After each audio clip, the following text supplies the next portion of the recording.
Veja no ICL Notícias, segunda edição. De criança com celular na mão, sabe, fazendo aposta, nós não queremos isso.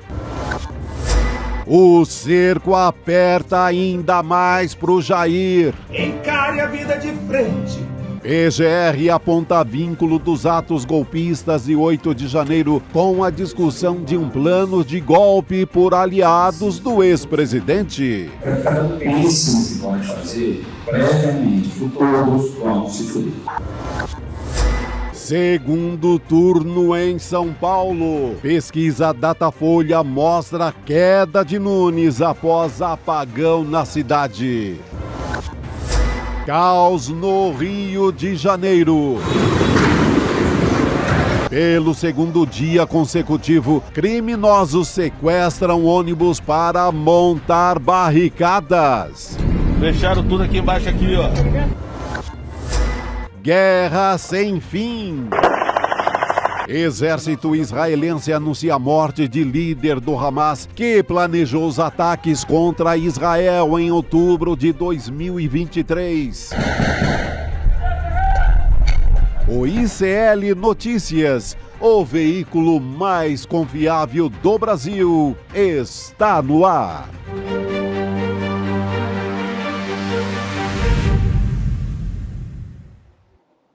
Olá, boa noite, seja muito bem-vindo, seja muito bem-vindo. ICL Notícias, segunda edição, está no ar. Estamos ao vivo nos canais do Instituto Conhecimento Liberta e Eduardo Moreira no YouTube.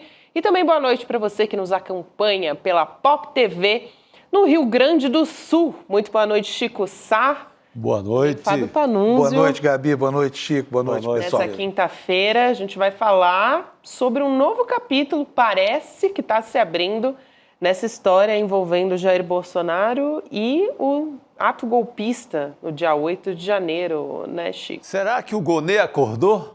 Será? Essa é a pergunta, né? É muito lenta essa história, né? Ligaram essa história ao calendário eleitoral, então só pode mexer com o Bolsonaro depois das eleições. Meu Deus do céu, tá na hora, né? Explicar para todo mundo que nos acompanha, para quem caiu de paraquedas nessa história, né? Uma manifestação apresentada no inquérito da Polícia Federal, que está apurando essa história, né? Desse plano de golpe que aliados do ex-presidente Jair Bolsonaro, né? E também o próprio Jair Bolsonaro estão envolvidos. Procurador-Geral da República, o Paulo Gonet, agora apontou um vínculo entre essas pessoas, incluindo o próprio Jair Bolsonaro, nesses atos violentos do 8 de janeiro. E a informação foi divulgada pelo portal UOL, reportagem do grande Aguirre Talento, né, que teve acesso a essa manifestação que foi enviada pela PGR ao Supremo Tribunal Federal. Aí a reportagem na sua tela e a gente tem até um trechinho. Vou trazer aqui já para a gente começar a falar a respeito disso. Paulo Gonet, então, nesse documento, diz o seguinte: os elementos de convicção até então colhidos indicam que a atuação da organização criminosa investigada foi essencial para a eclosão dos atos depredatórios ocorridos no dia 8 de janeiro de 2023. Uma ligação muito clara pelo texto, né, Panunzio? Agora, aliás, boa tarde para todo mundo. A gente não sabe ainda quais são os elementos que levaram a esse tipo de opinião do Gonet. Se é forte, se é fraca, essa coisa toda. Eu, assim, boto as barbas de molho, porque desde o tempo do Aristides Junqueira contra o Collor, né, Chico, que a gente sabe que o Ministério Público, às vezes, tem posições que depois não se sustentam ao longo do processo, quando o processo começa. Então, precisamos saber mais. Aqui, o que me chama a atenção nesse caso é que, além da lerdeza do Procurador-Geral, não está vazando nada. Né? Cadê os vazamentos? Existia uma política de vazamentos seletivos, a vida inteira foi assim lá em Brasília. Todo mundo que foi repórter lá sabia que fonte procurar, quando procurar essas fontes. Essas fontes mesmo procuravam jornalistas, por quê? Porque interessava preparar a opinião pública, né, Chico, para quando houvesse a apresentação formal da pedra. Nesse caso, não. Está vazando primeiro a opinião do Procurador-Geral da República. E eu estou aqui para ver esse Gonet começar a agir, sabe? Como o Chico falou muito bem agora, Gabi, sabe, foi uma opção por uma omissão dolosa, não vincular o momento do processo ou da acusação com o processo eleitoral. Foi um erro. Por que vai poupar certas pessoas que foram? Olha, o Bolsonaro foi para 57 cidades, falou feito pobre na chuva e durante o primeiro turno, sem que nada o molestasse. Estava livre de qualquer tipo de ônus pelas ações que teve. Então, eu prefiro, antes de comemorar qualquer coisa, no sentido de saber, estão caindo os primeiros peixes grandes nessa malha, saber quais são os elementos de prova. A gente não sabe, a gente só sabe até agora dessa frase, a despeito de todo o talento do Aguirre, é pouca coisa ainda para formar uma convicção, na minha modesta opinião aqui. O talento do Aguirre, talento, que dá para fazer um jogo de palavras aqui. Tem alguns detalhes nessa história, são poucos, como disse um Panunzi, a gente não sabe ainda muito bem o que está sendo tratado, mas o que a gente sabe, por exemplo, o Gonê sugeriu ao Supremo Tribunal Federal que esses acusados do plano de golpe podem ter que pagar 26 milhões de reais, isso para um ressarcimento dos prejuízos dos atos ali que depredaram, né, tantas áreas ali em Brasília. E a Polícia Federal, o que a gente tem de informação também, é que deve concluir até o final desse ano, e mostrando que o Jair Bolsonaro discutiu um plano de golpe de Estado com os integrantes das Forças Armadas em 2022. Interessante isso, porque algumas pessoas aqui no chat, eu vi nas redes sociais, também reclamam, dizendo, pô, agora é no fim do ano, antes era em agosto, agora vai ser só em dezembro, só depois das eleições, o negócio parece que vai se adiando, né? Demorou para ter alguma coisa. Total, não, tem a desculpa do calendário eleitoral, mas havia a promessa também do caso das joias ser fechado agora, depois do segundo turno. Então teríamos as joias e esse que é o principal, esse aí é o que pega, porque você vê o cara ali que fez a quebradeira no palácio, esse cara pegou 17 anos de cadeia. Quanto irá pegar o chefe, o mentor, né? Um presidente ainda em exercício armando um golpe de Estado? Não pode ser nada menos do que 20. O próprio Cacai aqui, que é um criminalista que sabe, entende de penalidades e etc., falou, Fábio, que é coisa para mais de 20 anos. Então está na hora do país saber disso, né?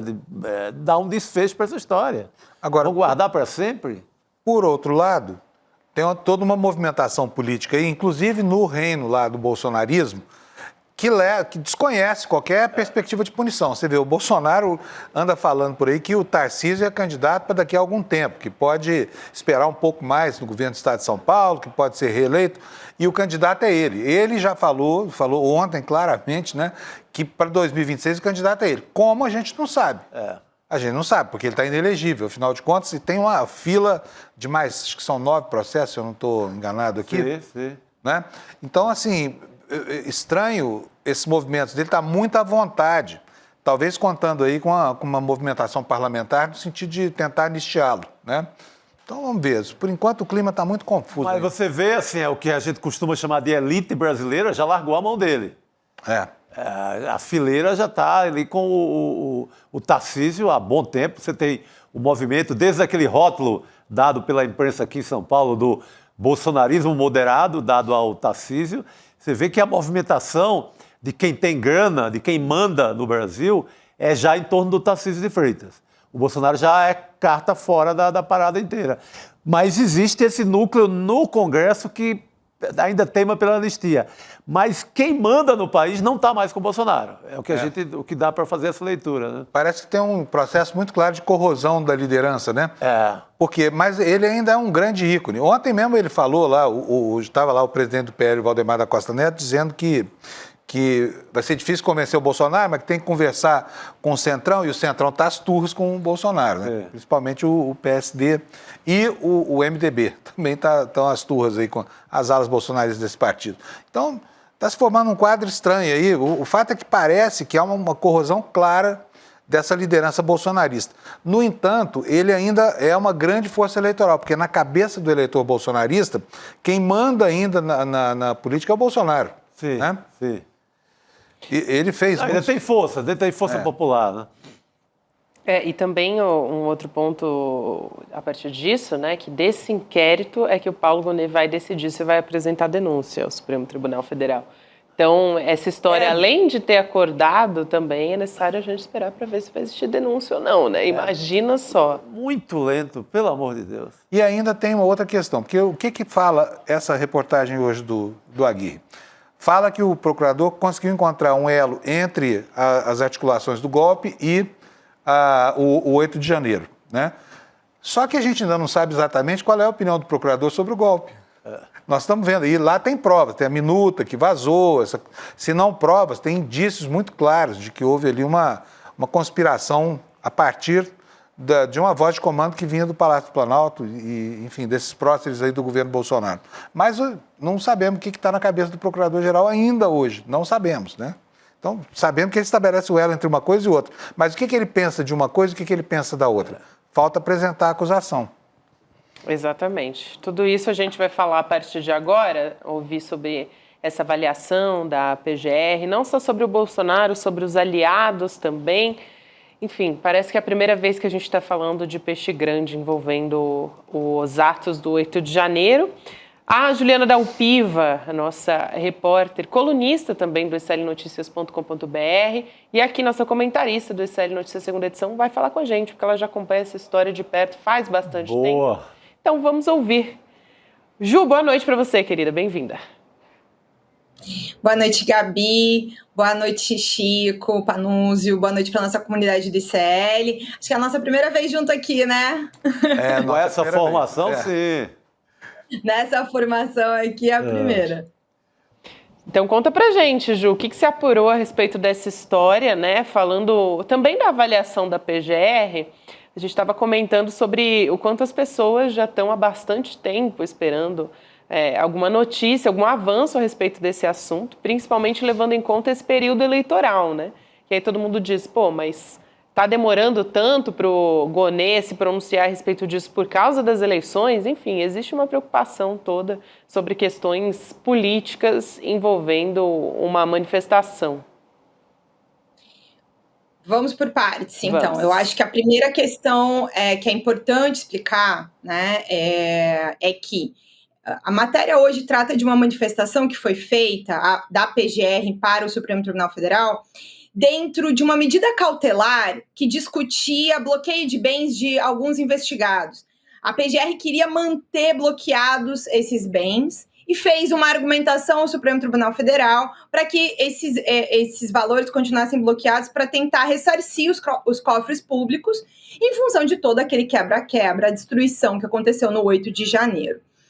Ali não está apontado, né, especificamente que provas são, né, mencionada a questão de indícios. Mas veja, gente, é uma menção dentro de uma cautelar.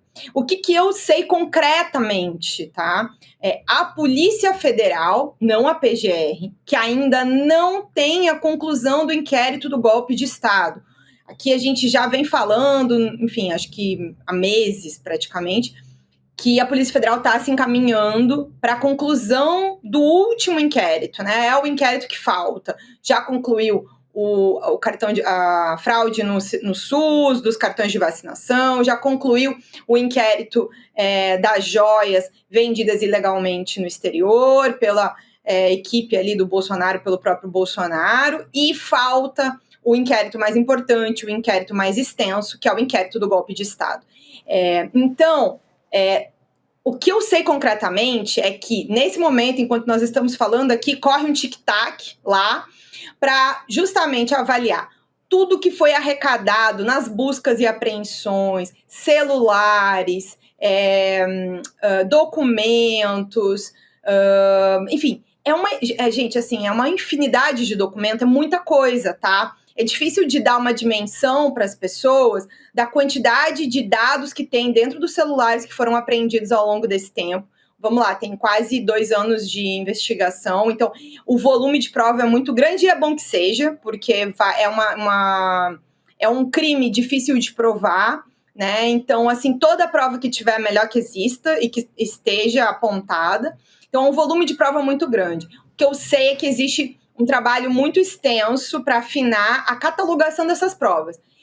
Para poder apontar a conexão entre o quebra-quebra do 8 de janeiro, né, a tentativa de golpe de Estado no 8 de janeiro, com as outras tentativas de golpe, os planos que foram feitos. Enquanto eu estava aqui me preparando para conversar com vocês, eu quero trazer para a nossa audiência entender, Jair Bolsonaro e seus aliados não tentaram dar um golpe de Estado uma única vez. Eles planejaram de diferentes maneiras. A Carla Zambelli e o hacker para pensar uma maneira de descredibilizar as urnas, lido pelos investigadores como também parte de uma tentativa de golpe de Estado. A minuta encontrada na casa do Anderson Torres, a minuta encontrada no celular do Cid, o senador Marcos Duval, lembra a história que ele foi dentro do Palácio Planalto conversar com o Bolsonaro para gravar o Alexandre de Moraes. Então, assim, aí tem toda aquela discussão também que a gente fez no começo do ano, dos depoimentos dos comandantes militares que foram chamados. Eu, inclusive, considero, do conjunto de provas, algumas das principais provas são justamente estes depoimentos dos comandantes militares, que contam que foram chamados e constrangidos em mais de uma ocasião a estarem em reuniões em que isso foi discutido e que se recusaram, né? O ex-comandante da Aeronáutica, Batista Júnior, fala sobre a deputada Carla Zambelli chamando ele para uma reunião com o Bolsonaro sobre isso e se sentindo constrangido com relação a isso. O comandante do Exército dizendo que se o presidente chegasse a esse nível, né, o então presidente, o Jair Bolsonaro, ele teria que dar ordem de prisão. Então, eu acho, inclusive, esses depoimentos bastante importantes para a conclusão do inquérito. Então, são muitas as tentativas. Agora, o que vai ser apontado? Primeiro, pela Polícia Federal, que é quem tem estes dados hoje, como uma conexão entre os dados colhidos na investigação de antes de dezembro com o que aconteceu no 8 de janeiro, esse é o trabalho que está sendo feito nestes dias, aí, setembro, outubro. E também um outro dado super importante, que é a conexão da espionagem ilegal feita dentro da ABIN, e que também, pelo que a Polícia Federal vem avaliando ao coletar essas provas, como isso está conectado às tentativas de golpe de Estado.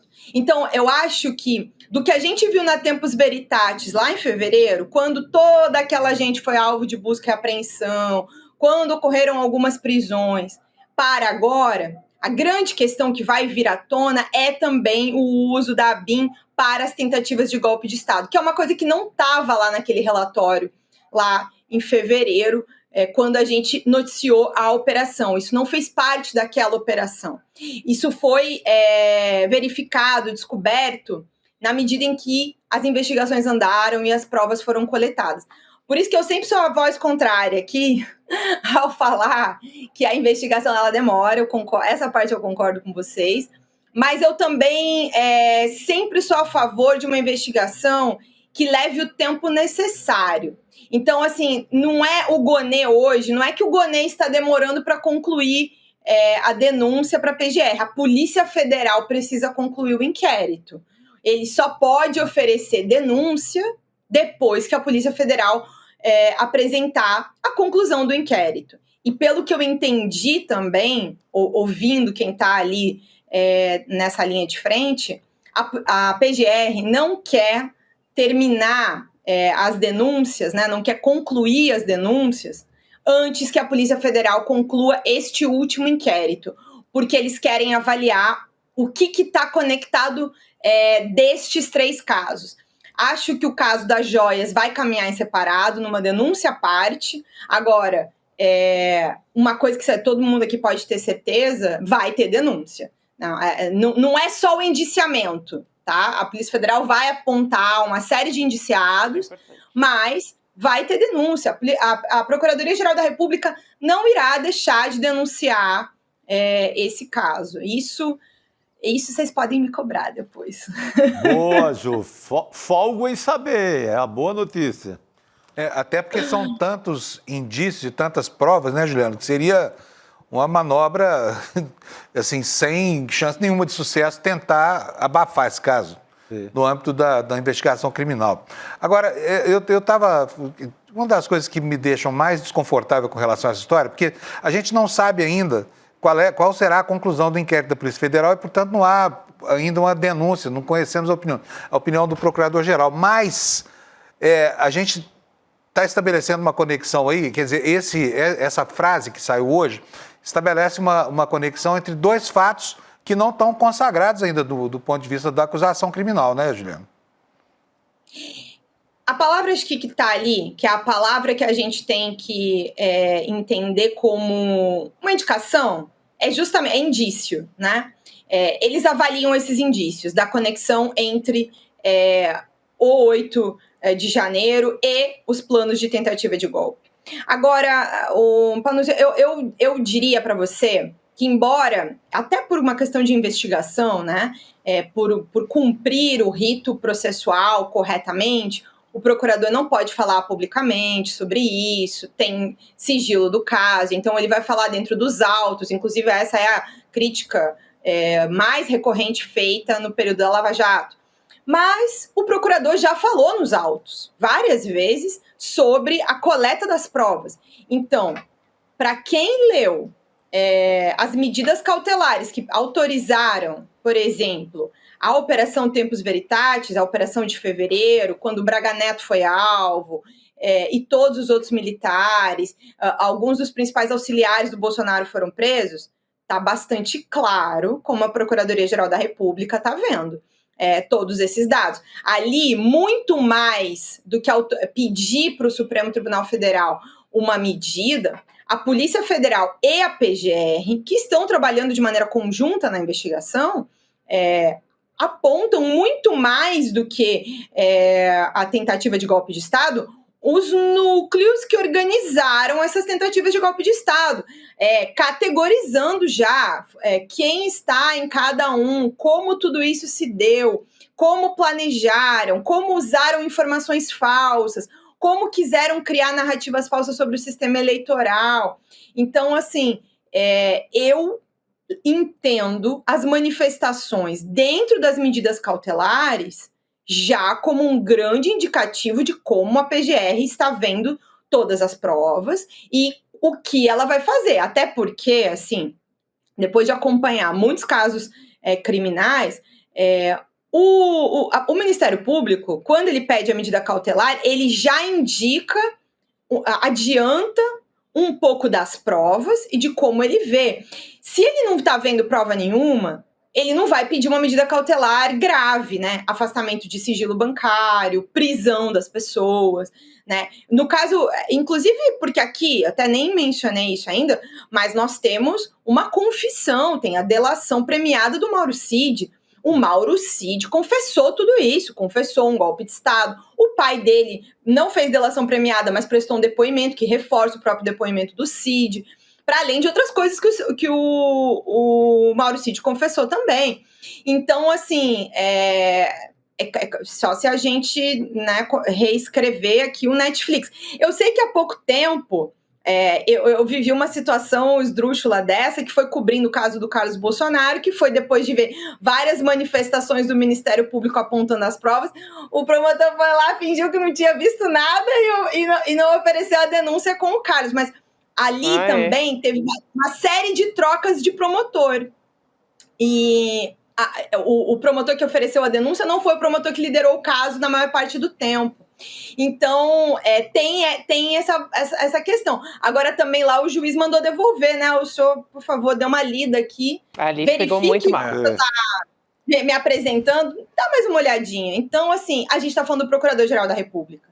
Ele não vai oferecer uma manifestação de medida cautelar, apresentando uma série de questões, inclusive isso, núcleos, né, uma estrutura, porque um dos crimes, para além do crime de golpe de Estado, um outro crime que está posto lá é o crime de organização criminosa. E aí você precisa apresentar a estrutura dessa organização criminosa. E aí temos isso, um ex-presidente da República que vai ser apontado. Assim, podem me cobrar, tá? Eu vou assumir esse aqui no nosso querido SL Notícias segunda edição. Vocês me cobram depois isso aqui, tá? Vai ter indiciamento, vai ter a apresentação de uma estrutura, inclusive com pessoas no exterior. A gente já trouxe aqui, inclusive, há alguns meses, que um argentino, aquele Fernando Serimedo, que fez uma live com uma série de mentiras, ele também será indiciado. Isso aqui eu obtive com exclusividade meses atrás. Então tem uma série de pessoas que serão apontadas. Inclusive, uma das novidades dentro deve ser Alexandre Ramagem. Estou falando deve porque eu não tenho documento, né, gente? Mas Alexandre Ramagem será indiciado também dentro dessa estrutura golpista. Já sabemos disso, apurando ali os detalhes desse momento da conclusão. Então, eu sei que está todo mundo assim ansioso aqui, todo mundo, eu recebo muita mensagem disso, né, das pessoas ansiosas, nervosas, querem ver... Nosso chat é o tempo inteiro, né? O fim da impunidade, claro. né? O fim da impunidade de todas essas questões gravíssimas. Mas eu também quero ver a conclusão do caso, mas vamos tomar todo mundo um pouquinho aí de maracujinha, um chazinho, entendeu? Mais tarde dá para tomar coisas mais pesadas, se quiserem, aí um vinhozinho, uma coisa, entendeu? Mas por enquanto o chazinho vai bem, dá uma respiradinha. E aí vai dar, gente, sabe? Vai ter uma conclusão que eu acho que é bastante séria, sabe? Isso eu posso dizer assim, são 2 anos acompanhando o caso, eu vi muita seriedade dentro desse trabalho. Inclusive, com essa questão do vazamento, sabe? Eu também valorizo quando não vaza, sabia? Pois é, mas não tá estranho, Juliana. Jogando contra o patrimônio aqui, contra o trabalho, né? Quando não vaza, existe uma seriedade do trabalho. Tá, mas está faltando vazamento aí para nossa alegria e diversão, porque faz... Nos acostumaram muito mal, né, nos últimos 10 anos. Tudo vazava. Não, a Operação Lava Jato inteira foi uma cachoeira de... um seriado ali, né, com vazamento quase que diário. Mas acho que é importante, a gente vai ter muito trabalho quando levantarem o sigilo. Nossa. E aí não vai ser vazamento? E aí ter que olhar para esse todo, né, de prova... vai dar muito trabalho, vai, Chico. Vou te mandar um conjunto lá para você ler, para você ajudar a gente. Boa, tá? te ajudo. Nesse caso, ajudo com muito prazer. Agora ficou fácil, porque tem o chat GPT, né? Você bota lá o relatório na cabeça dele, ele te devolve tudo com um resumo. Ele organiza para você. Ficou mais fácil agora trabalhar. A gente vai ter que pedir ajuda, né, para o chat GPT, para Imagina o tamanho desse inquérito do golpe de Estado. Porque são muitos personagens, né? Muitas delações. O relatório da Tempus Veritatis, o relatório da PF, da Tempus Veritatis, tem mais de 1000 páginas. Só o relatório da medida cautelar. A gente vai ter que multiplicar, Juliana, o Igor também, né? Todo mundo varando a madrugada para entender. Cada um lê um pedacinho, gente. Cada um lê um pedacinho. Ô, Ju, eu queria trazer uma outra história aqui também, que aconteceu no Rio de Janeiro, mas que chama a atenção aqui da gente em São Paulo, no Brasil inteiro, né?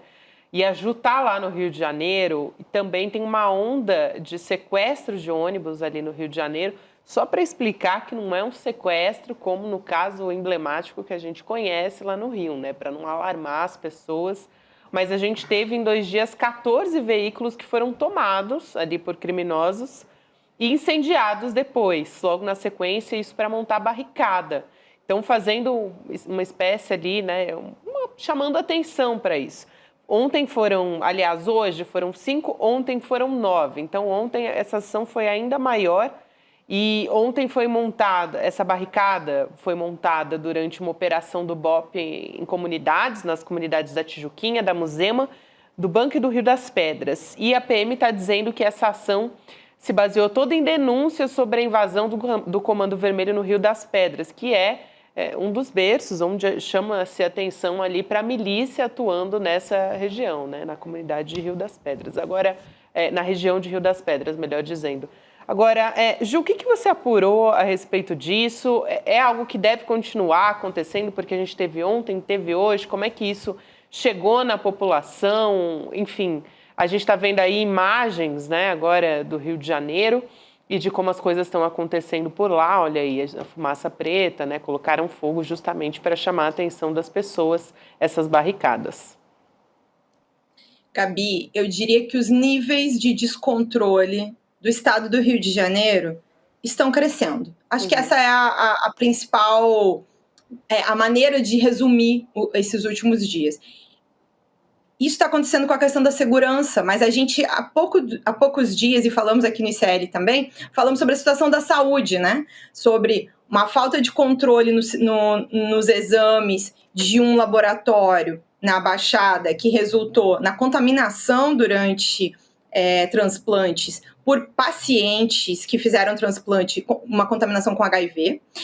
Isso na área da saúde, tá? Isso nos últimos dias. E aí, essa situação da segurança, até para poder dar uma dimensão para quem está acompanhando a gente e não é daqui do Rio de Janeiro, infelizmente, parece que existe um levantamento que mostra que todos os dias, em algum lugar da cidade, acho que da cidade da Baixada, Fluminense, acontece um episódio em que um ônibus é tomado dessa maneira, e aí para as pessoas entenderem como é que acontece esse sequestro, tá? Os criminosos tomam de assalto ali o ônibus, mandam todo mundo descer, e aí colocam ele transversal dentro da via, bloqueiam, né, e impedem a circulação das pessoas. O que aconteceu nos últimos dias foi uma concentração disso, os 14. E tudo isso em meio a uma guerra que envolve o crescimento do Comando Vermelho para cima, sobretudo de áreas historicamente controladas pela milícia. A Gabi falou por grupos milicianos, né? Tem mais de um. Isso. A Gabi falou ali dessa região do Itanhangá, e uma das guerras que acontece é justamente pela tomada de Rio das Pedras. E aí, enfim, a polícia tentando fazer operações nessas áreas, e a resposta é isso. Agora, o que está muito claro é o descontrole, né? E a pergunta que não deixa de calar: onde está o Estado do Rio de Janeiro, o governador do Rio de Janeiro, o trabalho do governo do Estado do Rio de Janeiro, né? Então, é uma situação bastante grave, e eu tendo a achar que ela vai piorar, né? A violência não vai regredir, porque se num dia, né, 9, no outro 5, amanhã, quem sabe, mais 10... E até agora a gente não está falando de mortos, né? Não temos dentro destes episódios. Agora, se não vai ter nos próximos dias, eu não sei. Agora, a palavra que resume tudo isso que está acontecendo no Rio de Janeiro é descontrole. O Estado do Rio de Janeiro em mais um momento de total descontrole. Agora, vai chegar um momento aí que esse descontrole entrópico vai ser tão grande que comunidade inteira, Rio das Pedras, Muzema, né, o Itanhangá, não vão ter como prover transporte para a população, porque são quase 140 ônibus, né? Esse ano, são 136 ônibus já, e prejuízos gigantes para as empresas que operam, como é que chama a empresa aí? Rio Transporte, é isso, Juliana? Mas são várias empresas. Eu acho que esse é o sindicato, né? A cooperativa. Mas então, são várias empresas diferentes. Tem um prejuízo, se não me engano, de mais de 22 milhões, por uma matéria que estava lendo agora há pouco, antes da gente entrar, uma matéria no Globo, avaliando o prejuízo já contabilizado. Mas esse é o prejuízo das empresas. E o prejuízo das pessoas? Quem não pôde ir trabalhar, a circulação pela cidade, e o medo também, né? Que já é meio difícil de ônibus, né? Vamos combinar que quem conhece Rio de Janeiro, quem anda pelo Rio de Janeiro de ônibus, já sabe que é exatamente. Exatamente. A região ali na Zona Oeste já sofre bastante com a questão do transporte. Então, assim, é muito triste olhar para ver a regressão do pouco que havia sido conquistado há muitos anos atrás, em termos de política de segurança no Rio, até o pouco que, né, em algum momento teve uma redução de homicídios, e isso depois foi se perdendo em termos de política pública, né? A gente viveu aqui até o período do tiro na cabecinha, esses falsos profetas trazendo ideias equivocadas de violência, gerando mais violência, né? A gente não deixa de esquecer que Cláudio Castro foi vice de Wilson Witzel. O fato dele ser governador do Rio de Janeiro tem a ver com isso.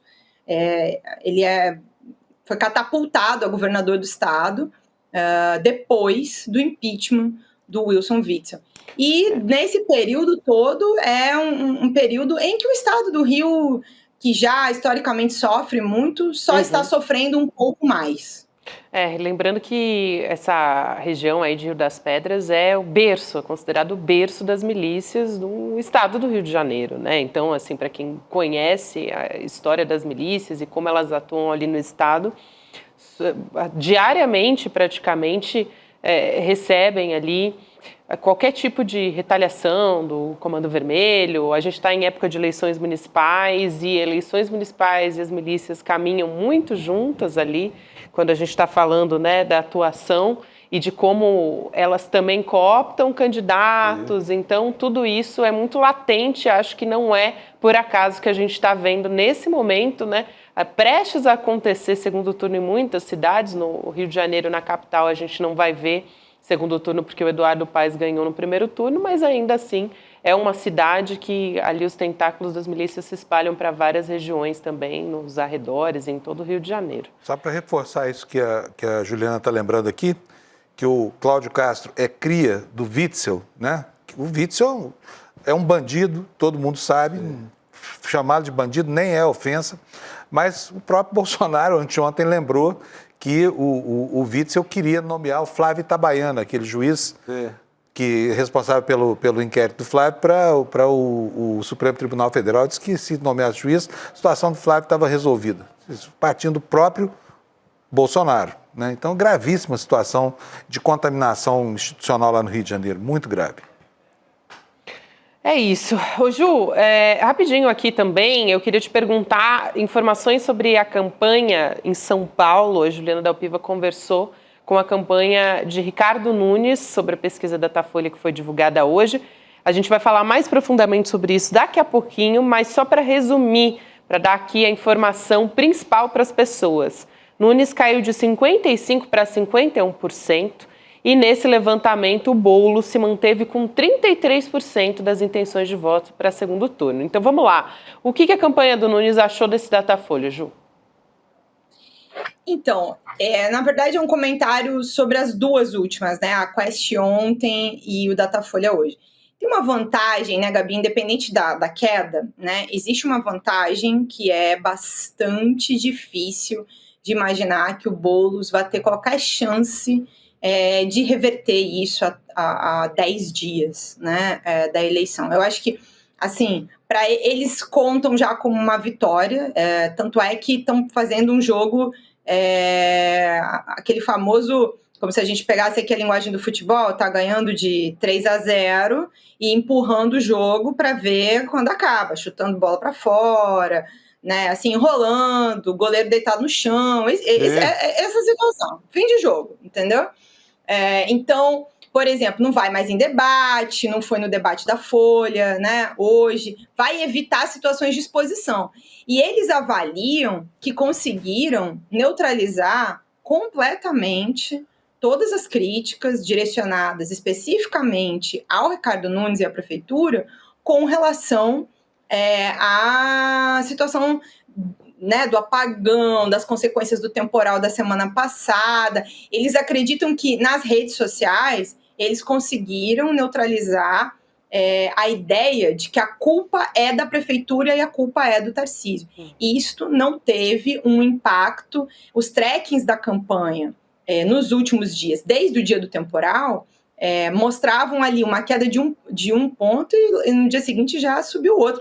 E aí, aproveitando também os erros do adversário, aproveitando a maneira como o próprio governo federal não conseguiu, na avaliação deles, né, impor uma narrativa de que a culpa era assim da prefeitura, de que ele não teve competência suficiente para lidar com... perdi as contas aqui, é o 4º temporal em que São Paulo sofre, certo? esse tipo de situação gravíssima de apagão. Então, os adversários também não conseguiram fazer a população compreender a responsabilidade da Prefeitura de São Paulo frente às consequências do temporal. Eles acham que a única maneira de o cenário mudar seria esse novo temporal que vem aí agora, acho que amanhã, exatamente, se transformar numa hecatombe completa e, enfim, só se a proporção for um absurdo, muito pior do que o que já aconteceu, e disso surgirem consequências ainda piores, pode ser que exista algum risco, mas avaliam que controlaram a situação rapidamente e não foram atingidos eleitoralmente pelas consequências do temporal. Então, essa é, assim, uma das leituras que eles estão fazendo. Então, assim, comemorando, inclusive, dizendo que o Nunes está ganhando pro WO, porque ele quase não passou pro segundo turno, né? Foi, assim, um desespero. Debate agora, no segundo turno, então... E passou ali raspando, né, na situação. Passou em primeiro, mas até a véspera, até as pesquisas internas da campanha do Nunes apontavam ele em terceiro lugar. Eles estavam apavorados na véspera da eleição. Então, mas eles sabiam que o risco deles era ali. E aí, indo para o segundo turno, eles já sabiam de antemão de que eles iriam apelar para as narrativas conservadoras e iriam fazer o que já se via nas pesquisas, né? Incentivar a rejeição do Boulos e deixar o negócio acontecer. E o temporal nem era uma questão, né? O temporal surgiu e as consequências vieram e eleitoralmente a campanha do Boulos não conseguiu trazer nenhum voto, né, que se irritaria com o Nunes ali, não, esse prefeito não deu conta, então vou votar no Boulos, apesar de não gostar do Boulos. Ele não conseguiu transferir. É isso, a gente vai continuar falando sobre esse assunto. Vou me despedir da Ju a partir de agora. Ju, obrigada por hoje. Um beijo para você, querida. Até semana que vem.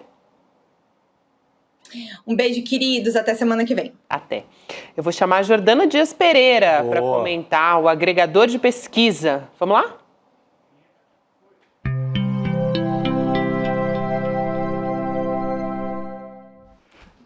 Essa vinheta tem uma sonoridade agregadora, né? Isso. Suave, né? É porque a Jordana vem para agregar aqui na nossa mesa redonda, gente? Entendeu? Boa noite, querida. Agora, a campanha do Nunes, assim, tudo bem, tá? Já ganhou e tal. Gente, eu já vi candidato perder eleição em cima da pinta ali, da quinta para sexta, vem o sábado, não dá mais tempo.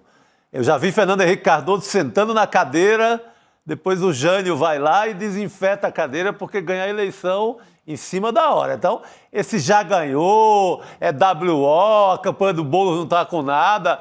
Eu ficaria mais esperto. Eu não acho que está nada ganho ainda. Tem jogo e jogo grande. Eu falei das intenções de voto muito rapidinho, né, do Datafolha. Então, vamos dar uma olhada nessa intenção de voto que saiu para a Prefeitura de São Paulo no segundo turno, comparando com a pesquisa anterior. Então, tá aí na sua tela agora. Pesquisa anterior, Ricardo Nunes tinha 55%, agora 51%. O Boulos se manteve com 33%.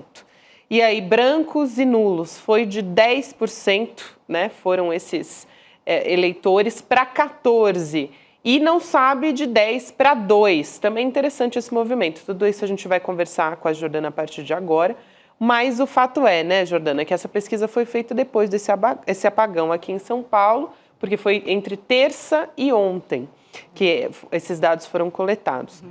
Como a Juliana estava comentando aqui, a gente já falou também, tem uma previsão de chuva importante, não é de qualquer chuva, né? De temporal para a cidade de São Paulo e região amanhã. Então, a gente não sabe como é que vai se comportar, se a gente vai ter algum tipo de consequência no sentido de ausência de energia ou se a população vai ser afetada e se isso vai ter algum tipo de consequência eleitoral também. Mas vamos lá, então, olhar para esses dados, o que você observou de mais interessante. Legal, Gabi, vamos lá. Concordo com o Chico também, assim, está apertado, né? Realmente não teve muita alteração do Datafolha de semana passada para essa. A Quest também tem alguma divergência que saiu ontem, né? A gente pode comentar sobre isso depois. Mas, de qualquer forma, a campanha de TV, né, voltou a 7 dias e a gente tem aí mais 7, né, dias pela frente, com 50% do tempo de TV. E tem esses fatores externos aí, como você está colocando. Não acho que é pouca coisa a previsão de chuva que está para essa semana, né? Mas é interessante, Gabi, que você colocou aí, né? O Nunes foi de 55 para 51. Esses votos, no geral, não vieram para o Guilherme, ainda que se manteve estável com 33%, né? Eles foram para onde? Justamente brancos e nulos, né? Então, quando a gente olha de quadro geral, o Boulos ainda não conseguiu incorporar esses votos que o Nunes perdeu, né? A rejeição, ela continuou, se manteve estável também, com 2 pontos percentuais a menos para o Nunes, então era 37%. Né, por cento da população que rejeitava Nunes foi para 35%, o Boulos 58% foi para 56%, então assim, caiu um pouquinho, mas um cenário de relativa estabilidade, né? Mas é interessante quando a gente olha para os segmentos, né, onde Boulos ganhou, onde Boulos perdeu. Quando a gente olha, por exemplo, para homens e mulheres, o Boulos, ele tinha entre as mulheres 35% da intenção de voto, foi para 39%. Então, entre as mulheres, ele cresceu 4 pontos percentuais. Isso também se reproduz entre os jovens, né? Os jovens, o Boulos tinha 35% da intenção de voto, foi para 43%. Então, tem um crescimento, né, aí, né, do Boulos em alguns segmentos importante, né? Os homens, ao contrário, os homens estão votando majoritariamente no Nunes, né? Então, o Nunes tinha 57%, foi para 55%, mas o Boulos tinha 30%, foi para 27%. Então, também o Boulos perdeu entre os homens. Então, o Datafolha ainda não soltou os dados, né, todos os dados por segmentos, mas teve uma movimentação interessante quando a gente vai olhar por segmentos, a gente tem que olhar também ao longo né, aí que eles vão publicando os dados. E tem essa diferença também com a Quest, né, que eu acho que vale a pena comentar, né, o Datafolha é justamente isso, ele traz o Nunes com 55%, a Quest traz com 45% a intenção de votos e os dois institutos trazem o Boulos com 33%. Então, é um cenário apertado, né? Mas é importante dizer também que no segundo turno, cada voto que perde lá, a tendência é ganhar para cá, né? Então, é a questão do vira-voto. Eu acho também, Chico, que tem jogo, sabe? A campanha ainda... o Lula tem 2 agendas aqui em São Paulo, né? Acho que isso é importante. Depois a gente vai mostrar alguns dados sobre potencial de voto, olhando para esse voto lulista. Então, enfim, acho que tem jogo ainda. Tem um final de semana importante aí. Vamos ver como que vão se dar as coisas. Ô, Jordana, agora não pode estar acontecendo sim, porque a amostra da Quest foi colhida antes da amostra do Datafolha, né? E talvez a percepção da catástrofe que foi esse vendaval aqui em São Paulo, aquela tempestade, né, que durou 1 hora, ela tenha captado melhor. Pode ser isso? Tem uma diferença também entre a Datafolha e a Quest, que é o peso que dá para a população de até 3 salários mínimos. Isso é muito importante, né? O Nunes, como a gente sabe, tem uma presença maior nesse voto dos de menor renda, né? A gente acompanhou isso ao longo das semanas. A Datafolha está trabalhando com 50% da população de São Paulo até 3 salários mínimos. Então, dá um peso maior que a Quest, que está trabalhando com 36% da população de São Paulo até 3 salários mínimos. Isso é importante. É uma divergência na amostra que pode estar explicando também, né, por que essa diferença aí de quase 10 pontos percentuais no voto no Nunes, né? Então, acho que é mais uma questão da amostra que eles estão olhando do que para uma questão do período. O período é muito pouca diferença, né? A opinião não muda 10 pontos percentuais, é muita coisa. Você acha que essa diferença na composição da amostra pode, por exemplo, espelhar o fato de que a população da periferia, que é mais pobre, está mais dentro dessa faixa, sofreu mais com o vendaval, é isso? Não, eu não sei, é que, assim, não estou pegando o fato tanto do vendaval, mas é que desde o começo, né, das pesquisas aqui da campanha, a gente percebeu que o Nunes tinha mais presença, né, maior parte do voto do Nunes estava entre os mais pobres, né, um voto até bastante lulista, né, então, por exemplo, entre os 19% da população de São Paulo, que são os menos escolarizados, o Nunes sempre teve não, mas na última Datafolha, agora eles não soltaram ainda, tá, mas na última, o Nunes estava com 52%, entre os menos escolarizados, o Boulos com 38%. Sim. Né? A gente viu que o voto ali mais mais decidido do Boulos era um voto meio no centro ali, né, de mais escolarizados, renda mais alta. Então, como o voto do Nunes estava mais concentrado entre as periferias, né, o Nunes ganhou ali na Zona Sul, né, numa região importante, pobre da cidade, né? Então, como o voto do Nunes estava mais concentrado nessa parcela da população menos escolarizada, de mais baixa renda, talvez, né, uma hipótese de que, como o Datafolha dá maior peso para essa parcela da população de menor renda, essa vantagem do Nunes possa ser explicada por esse motivo. Faz muito sentido, né, Chico? Tem um outro ponto que você levantou, Jordana, que é o Lula entrando na campanha também do Boulos. Tem um dado interessante desse Datafolha de hoje, né? Que é como votam os eleitores de Lula e Bolsonaro nessa eleição. Então, o prefeito Ricardo Nunes está atraindo 83% dos eleitores do Jair Bolsonaro. É muita gente, né? E 26% dos eleitores do Lula no segundo turno. Então, ainda que não seja tão relevante, se você for pensar que é um candidato que se coloca como aliado de Jair Bolsonaro, 26% dos eleitores do presidente Lula um quarto, é bastante coisa. É muita coisa. E o Boulos, ele tem só, assim, em comparação com o do Bolsonaro, tá? Não é pouco, ele tem 65% dos apoiadores do Lula. Mas é o candidato do presidente Lula, e Lula se colocando ali, né, como este é o meu candidato, fazendo campanha, indo para a rua de maneira firme, também pode ter alguma alteração, talvez. Só 5% de Bolsonaro. Então, Bolsonaro, quem votou em Bolsonaro não vai votar no Boulos de jeito nenhum, né? Mais ou menos o que a gente entende com essa informação. E o Boulos cresceu um pouquinho entre os eleitores de Lula, né? Era 63 e, como você falou, tá 65. E outra coisa que a gente comentou também, acho que na semana passada, Gabi e Chico, você não estava? Não, ainda não. Mas foi que o primeiro turno, o debate foi muito, vamos dizer assim, foi ofuscado, né, pela presença do Marçal, né? Então, que segurava muito a barra do Nunes, né? Encobria, ficava como um escudo do Nunes. Né? Esse vice, né, candidato a vice do Nunes, é um bolsonarista pavoroso, né? Um policial, enfim, que tem falas pavorosas sobre, né, defendendo a violência policial. A periferia de São Paulo disse não a esse projeto em 2022, né? Então, acho que se a campanha do Boulos, assim, explorar esse fato, né, e se colocar realmente como candidato do Lula, tem muita chance, assim, né? O Lula ganhou na cidade de São Paulo, né? Então, o Boulos teria que ter condição de desempenhar como próximo, né? A gente sabe que o voto não é transferível assim, mas próximo ao Lula, né? Eu acho que essa tem que ser a aposta aí da campanha, e temos aí 7, 10 dias para isso, né? 10 dias de jogo. É pouco tempo. Agora, tem um outro fator também. Eu sei que daqui a pouco a gente vai ver um quadro aqui que mostra a diferença entre o desempenho eleitoral do Lula e o desempenho eleitoral de candidatos apoiados. É muito diferente uma coisa da outra. Mostra que o Lula é uma força e talvez o PT hoje tenha uma fração só dessa força, né? E esperar, quer dizer, o Lula de 2006, o Lula que elegeu a Marta e, enfim, que exerceu uma influência grande sobre o Haddad, já não é mais, não tem aquela popularidade. Hoje o Lula tem 30 e poucos % de aprovação entre a população, a despeito de que o país está vivendo a situação virtuosa. Então, talvez isso ajude a explicar a dificuldade que está havendo para transferir esses votos, né, do Lula para o Boulos.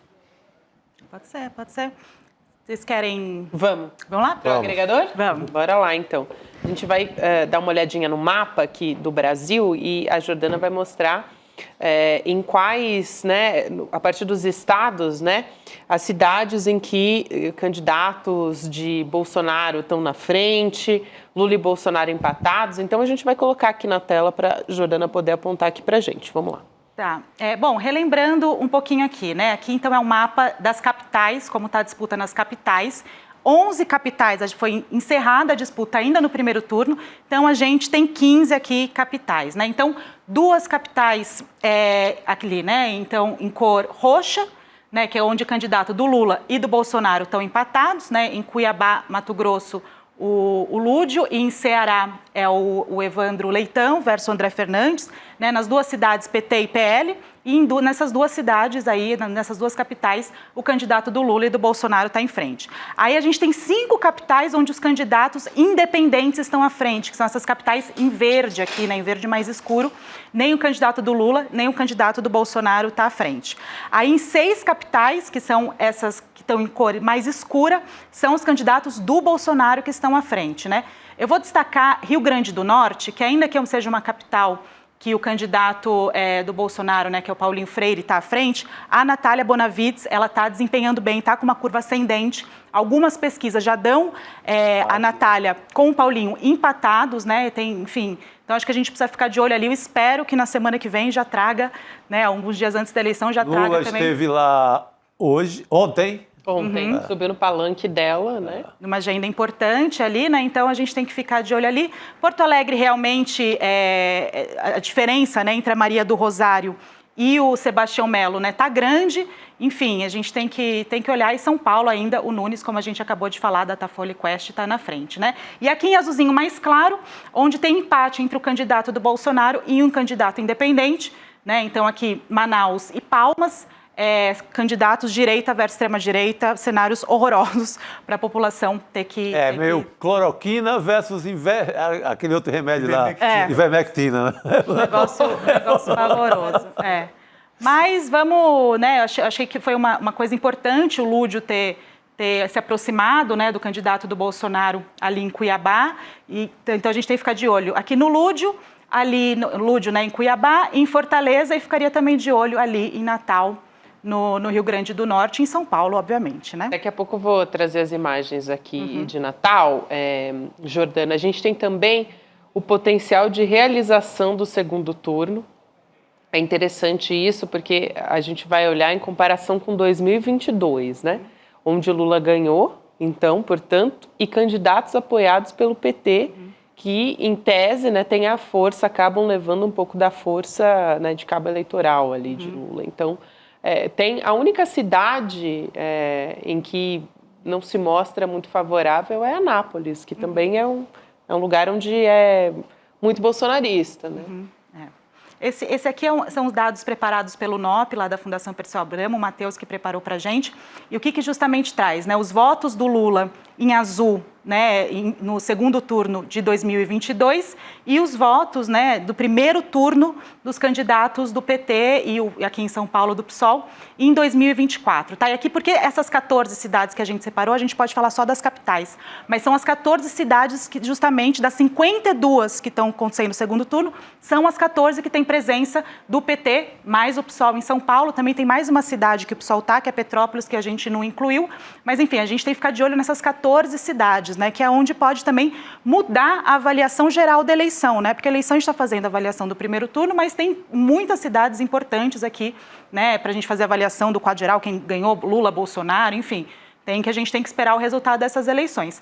E é justamente isso, Gabi, como em azul está o potencial de voto, né, então aqui o Lula, como a gente estava falando, teve 53% dos votos em 2022, né, o Boulos teve 29%, né, então, enfim, 53%, né, disseram não a um projeto bolsonarista, né, há potencial de crescimento. Porto Alegre, mesma coisa, para a gente ir pelas capitais. O Lula teve 53% da votação na cidade de Porto Alegre, a Maria do Rosário 26%, né? Então, teoricamente, poderia também avançar, né? Aqui em Cuiabá, né? Em Porto Alegre. Não, Porto Alegre é inexplicável, né? Cuiabá também, aqui Fortaleza. Ó, Fortaleza, o Evandro, né? Tá com uma boa campanha também, então tem muito espaço para crescer, e Natal aqui, né, como a gente estava comentando, a Natália. Então, são essas capitais para mostrar, assim, há espaço para crescimento, né? Anápolis, realmente, Gabi, como você falou, é a única cidade que foi invertida, porque Anápolis, ali em Goiás, é um espaço muito bolsonarista, né? E o nosso candidato do PT ali, ele acabou desempenhando melhor que o Lula já no primeiro turno. Cadê Anápolis, gente, que eu não estou enxergando? Bem no meiozinho ali. Bem no meio, aqui.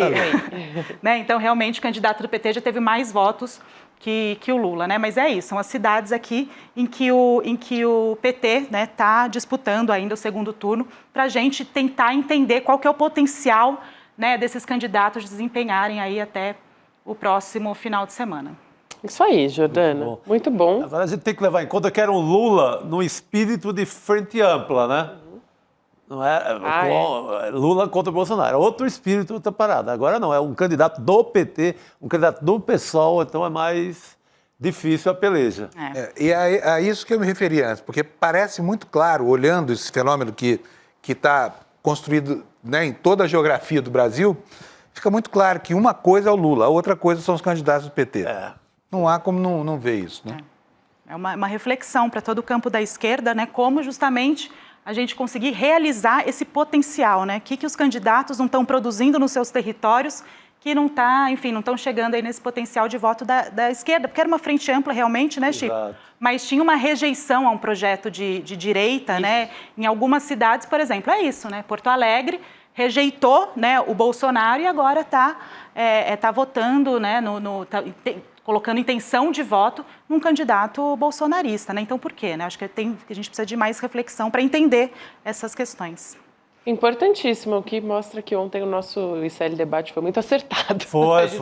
E o mais maluco, né? Um governo com uma performance na economia muito boa, além do esperado pelo mercado, por todo mundo, né? E isso não está refletindo no voto de forma alguma. No que eu me lembro de uma fala do Gessé Souza ontem no debate, ele esteve em campo para apurar, para investigar o que seria o tal do pobre de direita. Que é o novo livro. E ele falou exatamente de uma pergunta que ele fez. A economia está melhor, sua vida deu uma melhoradinha e tal. Você atribui a quê? Primeiro lugar, Deus. Segundo, pastor, terceira igreja. Lá em quase 10º é que aparece a política econômica, o governo. Então, é mais complicado do que a gente imagina. Ontem nós tivemos, esse debate foi um debate muito bom. Quem não viu, perdeu. Sim. Porque, enfim, tinha muita gente muito... Dá para recuperar. Dá para recuperar. Eu até recomendo, porque, né, as cabeças que estavam aqui eram cabeças premiadas, assim, e ficou muito claro que existe um problema na comunicação. O governo não consegue comunicar para a população justamente as suas virtudes. Ele não está conseguindo fazer isso. Não sabe se é um problema de outra natureza, mas no campo da comunicação há uma dificuldade grande aí que precisa ser enfrentada. Tremenda. Jordana, querida, obrigada por hoje. Sempre um prazer receber você aqui. Até semana que vem. Obrigado, querida. Tchau, tchau. Muito bom. Aproveitando para pedir as imagens do comício lá em Natal, que eu comentei do Palanque. O povo estava animado lá, é isso? Natália Bonavides em Natal, acho que vale a pena, né, gente? Porque eu sempre fico impressionado com a energia do Lula. E acho que nesse vídeo... para humilhar, né? Para humilhar a gente, né? Realmente, é para humilhar a gente. Vamos colocar aqui na tela para a gente acompanhar como é que foi, mais ou menos o tom da coisa? Vamos ver.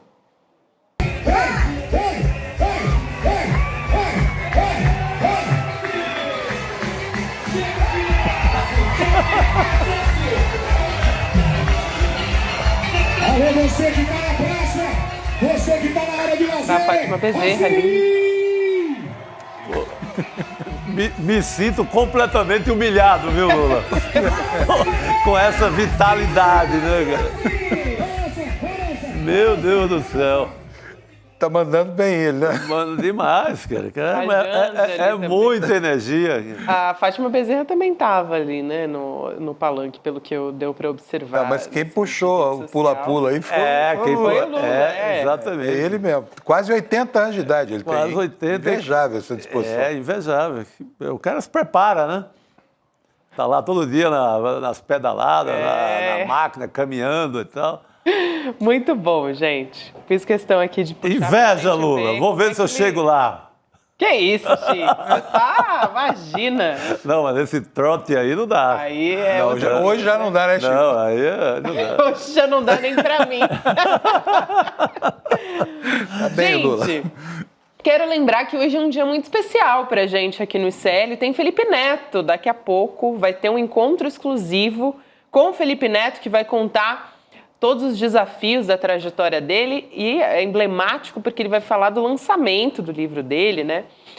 Como enfrentar o ódio. É um novo livro do Felipe Neto, falando sobre essa jornada, e também ele vai conversar com o Eduardo Moreira. O Edu vai fazer essa mediação com o Felipe Neto, vai ser hoje. Então, o Felipe Neto, a história não contada do maior youtuber do Brasil, começa às 8 horas da noite. É aquele tempinho que a gente costuma fazer aqui depois do ICL Notícias segunda edição, dá uma pausa ali às 7h30, a gente começa a contar no cronômetro e depois às 8 horas da noite você pode acompanhar. Então dá aquela pausa para o café, né, para dar uma respirada das notícias e volta para ter muito conteúdo. E aí não precisa nem sair do vídeo, tá, gente? Então, quando a gente terminar aqui o programa, 7h30, né? Só ficar aqui no link que o evento começa logo depois. Então, é só deixar aberto o link. Vai ter cronômetro, como eu disse, A gente começa a partir das 7h30. É isso aí. A gente falou agora há pouco das pesquisas, né? Estava comentando com a Jordana, falou das pesquisas também em São Paulo, Datafolha e tal. Hoje o Nunes, a gente também já comentou, mas acho que não a fundo, né? Ele não foi para o debate com Boulos. Teve um debate da TV UOL, né? Da Rede TV e da TV UOL também. E ele alegou que ele tinha um encontro com o governador de São Paulo, o Tarcísio de Freitas, para falar do quê? Do apagão, né? Das chuvas em São Paulo também, que não só aconteceram, mas que estão previstas para amanhã, para o final de semana também. E aí acabou virando uma sabatina, uma entrevista com o Boulos, que, inclusive, o candidato a prefeito, o Guilherme Boulos, disse que o Nunes é um covarde, chamou de fantoche do governador. Vou ler aqui, abre aspas, então, para o Guilherme Boulos. É lamentável que ele tenha que se esconder debaixo da saia do Tarcísio, o que mostra que o meu adversário nessa campanha não é o Ricardo Nunes, ele é um fantoche que representa interesses políticos de um projeto do governador que quer que sua base, ou melhor, que quer sua base aqui na capital para usar de trampolim para deixar o governo e tentar a presidência, fecha aspas, então, durante a sabatina do UOL, da Rede TV e da Folha também. Vamos chamar Guilherme Amado para conversar com a gente, por favor, a respeito disso. Amado, boa noite para você, querido, bem-vindo. Boa noite, Gabi, boa noite, Panuzzi, boa noite, Chico, boa noite, comunidade. Boa noite. Fugiu e é uma coisa impressionante porque ele não fugia de debater com o Pablo Marçal, que o nível do debate era aquele que a gente via. E ele foge com o Boulos. Não é à toa essa fuga, né? O Boulos é muito bom de oratória. A tendência é que ele, num debate cara a cara com o Ricardo Nunes, ele se saia muito melhor, né? E com Pablo Marçal era aquele circo, era aquela coisa horrorosa e que qualquer um ali se sobressaía em conteúdo em relação ao Pablo Marçal. É disso que o Ricardo Nunes foge. E lembrando que o Datafolha hoje mostrou uma situação um pouco mais confortável para ele, né? Mostrou agora há pouco uma diferença de 18 pontos. A Quest ontem mostrou diferença de 12 pontos. 12 pontos com a margem de erro nas duas direções é potencialmente uma diferença de 6. Improvável que seja 6 só, mas potencialmente é isso. Mas o fato é o seguinte, num debate que o Nunes fosse atropelado pelo Guilherme Boulos, ele poderia perder uns 2, 3 pontos aí que começaria a deixar ele uma margem bem pouco confortável de frente em relação ao Boulos. Então a fuga não é à toa, a fuga é por isso. E tem um outro dado também, que é o seguinte, a Quest mostrou ontem que tem 19% do eleitorado que não sabem quem vai votar ainda ou não vai votar, porque não tem candidato, não vai votar porque não quer, enfim. 19% é muita coisa. Num contraste lado a lado, né, em que você vê os dois ali, quem é quem, isso poderia favorecer o Boulos. É disso também que o Ricardo Nunes foge. Agora, eu acho que o Ricardo Nunes foi tão mal no último debate, quando ele teve que se defrontar ali com o Boulos, com todas essas qualidades aí que o Amado enumerou agora, que realmente talvez ele perca menos não indo do que indo. Agora, ficou feio, né? Porque o Boulos, a Folha contou, lembrou 39 vezes da fuga, da fuga do Nunes. E não sei se perde ou se ganha, mas a população perde muito, porque, afinal de contas, é uma oportunidade. Por mais que os debates tenham tido uma audiência insignificante, né? Mas é sempre bom ver como é que as pessoas se colocam frente a frente. Então, o prejuízo talvez não seja do debatedor, que não foi, mas com certeza é do eleitor, né? Tem mais um debate no sábado. Agora é importante, um breve comentário aqui, Chico, é importante o Boulos lembrar dessa fuga no debate da audiência, no debate da Globo, que o Nunes, claro que vai. É bom ele lembrar lá que o Nunes fugiu de outros debates de menos audiência, né? Não, eu ia falando que o SBT já cancelou o debate do sábado, porque o Nunes não vai. O que me surpreendeu, né? Porque normalmente é um... tem que deixar a tradicional cadeira vazia, né?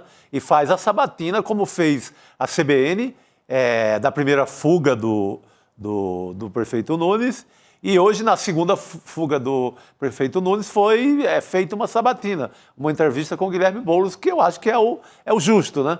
O outro candidato decide. E hoje foi feio, né? Foi na madrugada, mandou ali uma mensagem envergonhada. Da manhã, a desculpe aí, desculpe aí e tal. Uma reunião no Palácio, reunião com o Tarcísio. Pô, reunião com o Tarcísio marca a qualquer hora. Pois é. É quem segura a candidatura dele, estão colados.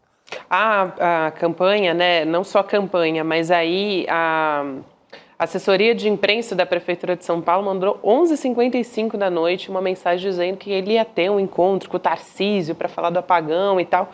E aí, mais ou menos, 1h da madrugada, manda a nota dizendo, olha, amanhã não vai ter debate, aí fazendo esse meia-culpa que você explicou, Chico. Então, me chamou muita atenção, que foi durante a madrugada, né? Como se fosse uma coisa meio de última hora. Fizeram a avaliação ali de, olha, você foi muito mal no debate da Band, é melhor ficar na moita e segurar isso aí e deixar só o debate da Globo. Agora, tá virando rotina, né? Porque é o segundo debate que ele cancela em uma semana. E não vai do SBT também. Então, pelo jeito, vai marcar presença. O que a gente tem certeza é o da Globo. Agora, eu não sei também, Record seria talvez um eleitorado que ele teria uma até talvez não vá... a decisão, talvez saia a decisão, inclusive não ir na Globo, assim, porque é um ponto muito fraco dele. Ele não consegue segurar 5 minutos de debate com Boulos. Vamos esperar, né? Seria uma decisão muito maluca, né? Mas talvez seja mais vantagem para ele não ir. Porque ele ficou bem nas cordas mesmo durante o debate da Band. Foi uma coisa... Deu até pena. Sim. Gente, vamos voltar a falar de bets, né? A gente tem comentado muito a respeito disso aqui no SL Notícias, não só na segunda edição, né? Na primeira edição também, mas o Chico tem se debruçado muito a respeito desse assunto. Enfim, virou um problema para a economia, para as famílias, para o endividamento das famílias. Ontem, os presidentes a gente trouxe a história aqui, dos principais bancos privados do país estiveram com Lula, lá no Palácio do Planalto, e esse foi um dos assuntos que eles discutiram ali. Hoje, o presidente Lula voltou a falar sobre as bets. Ele foi para a Rádio Metrópole de Salvador e o presidente, sugeriu que se a regulação não funcionar das bets, ele pode acabar com as bets no país. Pelo menos essa foi a afirmação dele. Vamos assistir esse trechinho, vamos ver. Nós vamos ver se a regulação dá conta. Se a regulação der conta, está resolvido o problema. Se não der conta, eu acabo. Para ficar bem claro. Porque você não tem controle do povo mais humilde, de criança com celular na mão, sabe, fazendo aposta. Nós não queremos isso. Difícil, né, Amado? Porque, na real, já está na mão dessas pessoas, né? A regulação claramente não deu conta, né? Não tem dúvida disso. A regulação do jeito que ela está hoje não deu conta. Pode começar de novo, porque o que está aí está provado que não deu certo, né? Agora é muito difícil isso que o Lula está falando, acaba assim, ele ia ter uma oposição muito grande, por mais que não seja, na minha opinião, não seja uma coisa de não se pensar, não. Mas ia ter uma oposição, inclusive, no Congresso. O grau de ligação de vários congressistas com as bets não é mistério, está nas páginas dos jornais, né? A gente teve recentemente uma operação policial relacionada à bet, em que os presos, os que tinham ordem de prisão, estavam no mesmo barco que o Ronaldo Caiado e o Cássio Nunes Marques, ministro do STF e governador de Goiás, né? Então, assim, isso demonstra muito a ligação da classe política, não toda, mas de muita gente, com esse universo. É claro, é um universo de dinheiro, não tem novidade nenhuma nisso, né? O Lula ia ter resistência para conseguir fazer isso, mas eu acho que pode ser um caminho inevitável. Você acha? Eu queria te ouvir também, Chico, sobre isso, né? Não tem como dar certo.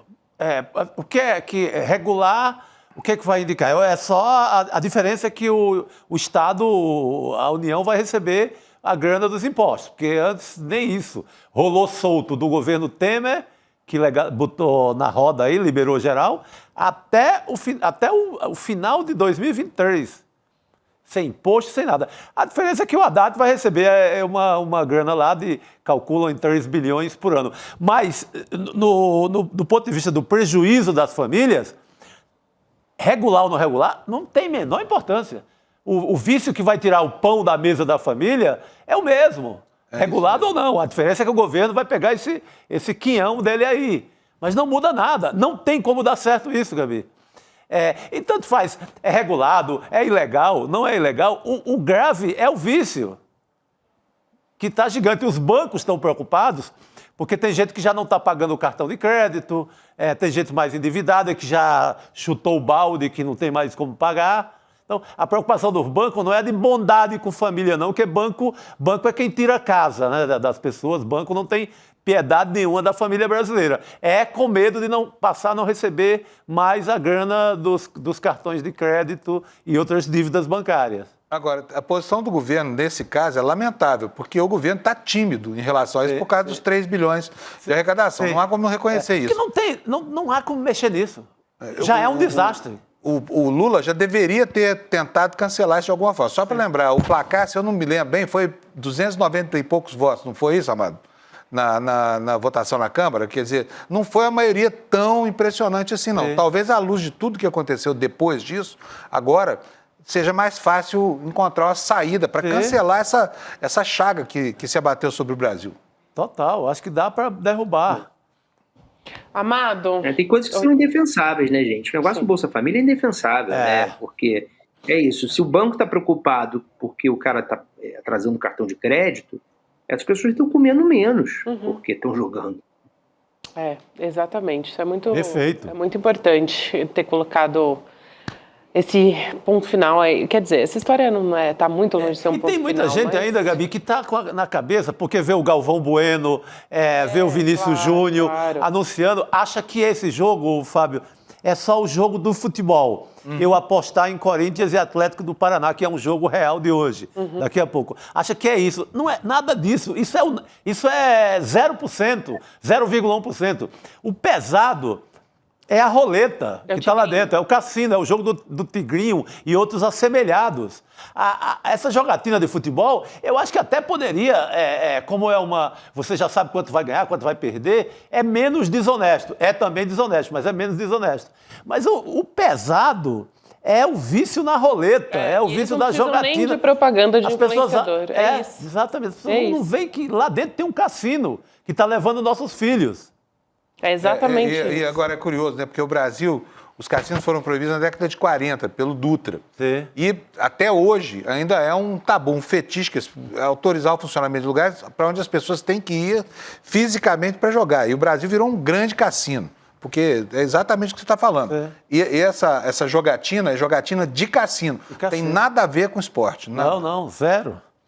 Amado, obrigada por hoje. A gente se vê em breve, querido. Valeu. Bom trabalho por aí. Obrigado a vocês, pessoal. Bom fim de programa aí. Obrigada. Até mais, querido. Boa noite. Mas é isso mesmo, viu, Chico? Tenho conversado com pessoas que têm contato, né, com essas pessoas, grandes executivos de bet e tal, e o negócio é esse, eles não querem ficar fazendo propaganda com grande influenciador, porque não precisa, porque tá fazendo dinheiro com o Tigre. E o futebol encobre, né? Essa paixão popular encobre. Você acha que é quase uma loteca, uma inocente loteca. Nada disso, é cassino, roleta. Vamos mudar um pouco o assunto aqui, vamos falar de Oriente Médio agora, também muito importante. Hoje Israel afirmou que matou o principal líder do Hamas, o Yahya Sinwar. Ele foi arquiteto do ataque do Hamas contra Israel em outubro de 2023 e foi nessa época, foi em outubro do ano passado, que mais de 1.200 pessoas foram mortas. Foi o que desencadeou, né, o ataque de Israel em Gaza, uma nova etapa, vamos dizer assim, desse ataque, né, porque isso já acontece há muito tempo. O Hamas não confirmou a morte, só que o exército de Israel publicou uma foto do que seria o corpo do Sinwar, dessa liderança do Hamas. Então, no Twitter, o exército publicou uma mensagem breve, assim, com o nome do líder do Hamas e a palavra eliminado. A gente tem aqui o tweet, a gente vai colocar na tela. E também o exército divulgou a imagem de um drone. Aí está o tweet que eu comentei. divulgou também a imagem de um drone no momento que o líder do Hamas foi localizado. E aí, nesse vídeo, o Sinwar atira um pedaço de madeira contra o drone. Então, eu vou pedir para a gente colocar a imagem aqui na tela, enquanto eu chamo a Heloísa Vilela para conversar com a gente a respeito dessa história, porque é mais uma etapa, né, Elo? Boa noite para você. Boa noite, Gabi. Boa noite, rapazes. Pois é, esse drone, seria legal a gente ver essa imagem para eu poder contar um pouco do que foi essa operação, porque, ao contrário do que se poderia imaginar, ela não teve nada a ver com os super serviços de inteligência, de busca, que há 1 ano estavam dedicados a tentar encontrar o Sinwar com a ajuda, confessa hoje, das operações dos Estados Unidos. Vamos dar uma olhada, então, no vídeo? A gente ainda não tem, Elo, a equipe está preparando para a gente? Então é o seguinte, então deixa eu contar para vocês o que aconteceu. Um grupo de soldados comuns, não eram soldados de forças especiais nem nada, estava dando uma batida numa região no sul de Gaza, quando viu um grupo de homens correndo. Quando eles fugiram, eles se dividiram e eles foram atrás desse prédio onde o Sinwar entrou. Eles destruíram parte do prédio e, antes de entrar, mandaram um drone para fazer uma vistoria geral. E foi aí que o drone viu esse homem que estava meio sentado, meio deitado assim numa poltrona, e dali onde ele estava, ele pega um pedaço de pau e joga assim para ver se consegue derrubar o drone. E aí ele foi morto dentro desse prédio. Só depois de buscar documentos que estavam com ele é que eles se deram conta de quem eles tinham acabado de assassinar. Então eu acho que assim, o mais importante desse evento de hoje é a reação que isso provocou, né? O que disse o governo de Israel, o que disse o governo dos Estados Unidos, o que estão dizendo os europeus. Acho que isso tudo aí é o caldo que mais importa para a gente, né? Para tentar olhar para frente e ver se existe alguma perspectiva desse genocídio terminar em algum momento, né? Eu acho que não vai ser fácil. Exato. Elo, aí o vídeo que você comentou do drone. Agora sim, a gente tem as imagens. Se você quiser descrever, Elo, acho que você está mais por dentro. Então, você vê que o drone entrou no prédio. Lá no fundo, vocês veem na poltrona, ali do lado esquerdo na tela, parece um boneco, né? Mas é o Sinwar. Ele estaria ali paradinho, sem se mexer. Não sei se ele acha que sem se mexer... O drone pode ser movido quando detecta movimento, né? Então ele estava ali bem paradinho. Aí ele pega um pedaço de pau e joga contra o drone, mas fica bem longe do drone, né? A impressão que dá é que ele não estava nem conseguindo... Ele não tinha nenhum ângulo para realmente mirar no drone, né? Acho que foi uma tentativa assim meio vã de última hora. E aí a imagem termina aí, eles não vão adiante, não mostram o que aconteceu em seguida, mas o que a gente sabe é que ele foi morto aí, junto com 2 outros homens, e aí depois que ele foi morto é que se descobriu quem era, né? A importância da pessoa que tinha acabado de ser assassinada. E triste foi ouvir a candidata a presidente dos Estados Unidos, Kamala Harris, repetir uma frase horrorosa do Barack Obama, que falou isso no dia que o Osama Bin Laden foi assassinado. Ela falou hoje, num comício em Wisconsin, a justiça se fez. Né? Até onde eu entendo justiça, quando você leva alguém para julgamento, julga, condena e aí chega uma conclusão, aí é justiça. Isso é justiciamento, né? Um pouquinho diferente. Mas enfim, o presidente Joe Biden ligou hoje para o Benjamin Netanyahu, primeiro-ministro de Israel, para dar os parabéns pela operação e aproveitar e colocar aí uma sugestão. Ele disse, quem sabe agora está na hora da gente caminhar para o fim desse conflito.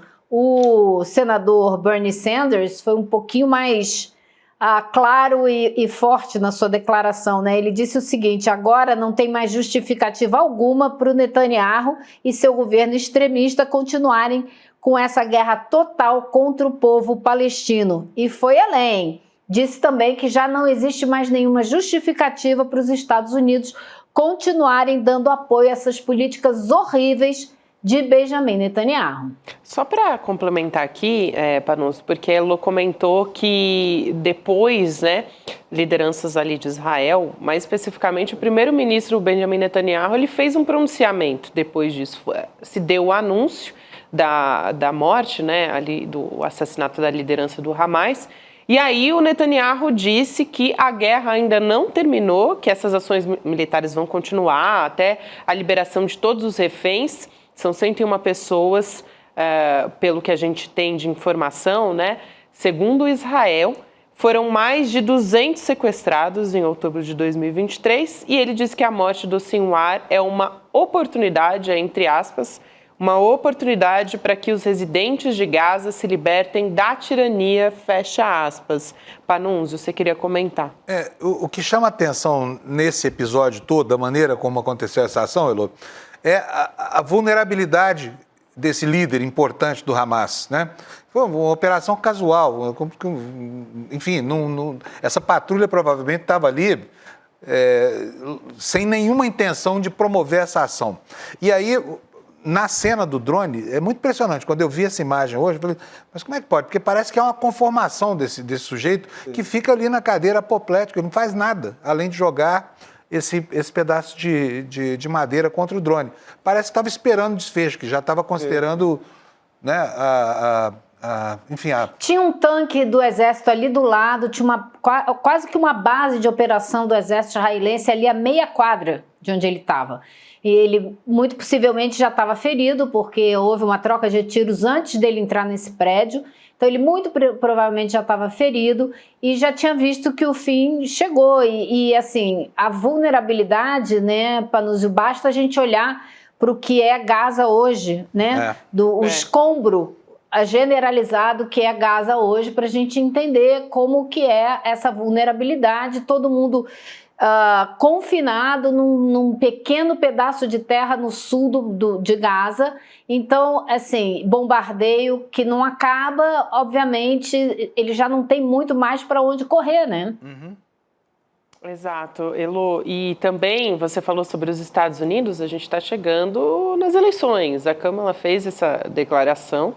É claro que Donald Trump, a gente não tem dúvidas do posicionamento dele, mas é realmente, assim, dá um mal-estar, né? Ouvir uma declaração como essa da Kamala Harris para dizer o mínimo. Eu não tenho a menor dúvida a respeito do posicionamento dela também não, viu? É igualzinho. É igualzinho. A única diferença é o uso das palavras. Cada ela tem um discurso mais bonitinho, ela é mais educada, ele é um tosco, né? Então fala de uma maneira tosca, mas ele, sem dúvida alguma, foi o primeiro presidente dos Estados Unidos que deu um passo assim, muito claro de apoio à impossibilidade da política de dois estados e mudou a embaixada dos Estados Unidos para Jerusalém. Então não é à toa que ele está recebendo ajuda pompuda, né, do lobby mais radical de Israel. Né? Eu acho que você queria... Eu ia complementar essa informação mesmo, só aqui para, né, antes da gente fechar, uma bilionária americana, que é de origem israelense, que é a Miriam Adelson, é uma das campeãs de doações para o Trump. Doou 95 milhões de dólares para a campanha, que é mais do que o Elon Musk, que a gente comentou aqui, que doou 75 milhões, né? Então, só para fechar essa história, é importantíssimo aqui a gente olhar para isso. Ela é a quinta mulher mais rica dos Estados Unidos. Ela foi casada, viúva hoje, né, de um dono de um dos cassinos mais conhecidos de Las Vegas e outros. Ela domina, assim, uma boa parte da jogatina de Las Vegas. Ela também é dona de um time de basquete. E ela é ferrenhamente, assim, financiadora das campanhas republicanas mais radicais, especialmente no que diz respeito à manutenção do Estado de Israel, onde ela nasceu, cresceu, estudou e depois se mudou para os Estados Unidos. É isso. Elô, obrigada. Um beijo para você. Até a próxima. Até, pessoal. Boa noite. Gente, chegamos aqui aos minutinhos finais. A gente tem o aniversário do ICL essa semana, né? 4 anos que a gente tem O nosso tema desses 4 anos é muita luta pela frente, justamente porque a gente realmente tem muita luta pela frente contra a ódio, contra a opressão, injustiça, fake news, a lista é longa e o nosso foco, a nossa transformação é o conhecimento, então a gente pede pelo seu apoio nesses 4 anos de CL, a gente ainda tem muita coisa para realizar e a gente preparou um pacote de bônus, com novidades, com presentes que fizeram muito sucesso ao longo desses últimos anos. Então, se você se tornar um membro solidário, que é quando você tem acesso à nossa plataforma e também paga uma bolsa para alguém poder estudar junto, você ganha, se você assinar agora, né? Você ganha um livro autografado, o Travessia, do Edu Moreira, o livro Como Enfrentar o Ódio, do Felipe Neto, também o boné de Cuba, que fica muito bem no nosso querido Chico Sá, sempre o nosso garoto propaganda aqui no CL. Também o baralho do Eduardo Marinho, nosso filósofo das ruas, e a pulseira Comunidade CL, a coragem é um ato de amor, além do certificado digital que a gente sempre oferece também. Então, acessando icln2.com.br, você fortalece a nossa luta e tem acesso a todos esses presentes, todos os nossos conteúdos exclusivos também. Agora a gente vai começar com o nosso cronômetro aqui, deu 7h30, então você acompanha a partir de agora 30 minutinhos contados no relógio para você começar a ouvir a conversa entre Felipe Neto e Eduardo Moreira. Então, obrigada, Chico Sá, Fábio Panunzi, amanhã a gente está de volta. Obrigado. Boa noite para todo mundo que nos acompanhou. E vamos ficar de olho, porque essa conversa vai ser boa e promete. Até amanhã, gente. É hoje, turma, chegou o grande dia do nosso encontro com Felipe Neto para ouvir a história não contada do maior youtuber do Brasil. O encontro vai acontecer às 8 horas da noite, mas para quem está inscrito, 1 hora antes vai chegar no e-mail que você cadastrou ou no grupo de WhatsApp, se você se inscreveu no grupo de WhatsApp, o link para você clicar e já ir para a sala de espera. Se você não está inscrito e está sabendo desse encontro agora, aproveita para se inscrever. É de graça e imperdível. Imperdível porque não tem replay, então não dá para perder mesmo. Clica no botão aqui embaixo, saiba mais, e à noite a gente se encontra.